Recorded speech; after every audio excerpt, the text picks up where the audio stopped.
It is very normal and healthy for a child to grow up with the idea of heroes, people with superpowers they can look up to, like Spider-Man or Superman. In my childhood, I had a different type of heroes. Growing up in what used to be called Soviet Union, I was influenced by stories of real heroes, we like to call the refuseniks. They were brave men and women fighting against communism. They suffered tremendously. They were put in jail for many years without seeing their family. They were put hard labor in Siberia. But yet, nothing could stop them fighting for their Jewish identity. Those are my heroes. Not Spider-Man, not Superman. Their names were Natan Sharansky, Rav Itzhak Zilber, and Yosef Mendelevich. 2 years ago, I was privileged to meet Natan Sharansky. It was a very important moment in my life. I always wanted to ask him one question, and finally, I got the opportunity. Mr. Sharansky, how did you find strength and courage to go through cruel suffering they put you in Soviet Union? His answer changed my life. He told me, in fact, it wasn't easy, and sometimes he couldn't bear it anymore.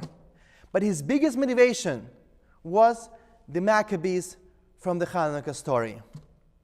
He felt like he was one of them, very few refuseniks fighting against the mighty Soviet regime.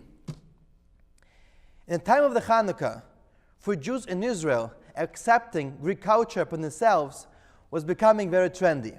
After all, it was very modern, enlightening, scientific, and universal.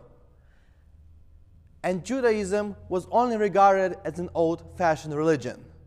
Acquiring a Greek culture was a passport for a first-class citizen.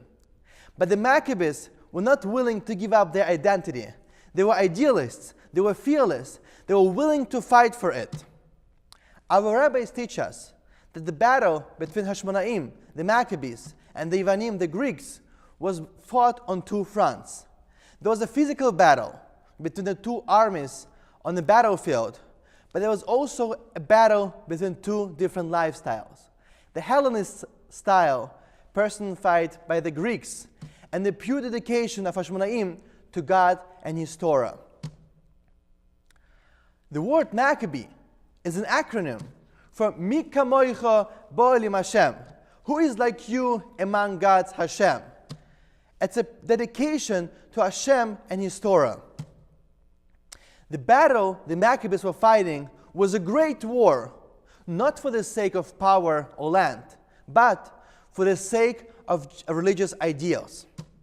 Rabbi Noah Weinberg, the founder of Eish Yeshiva, always used to tell his students, figure out what you're willing to die for, but then live for it. That could have been the motto for the Maccabees. They were willing to die for God and His Torah.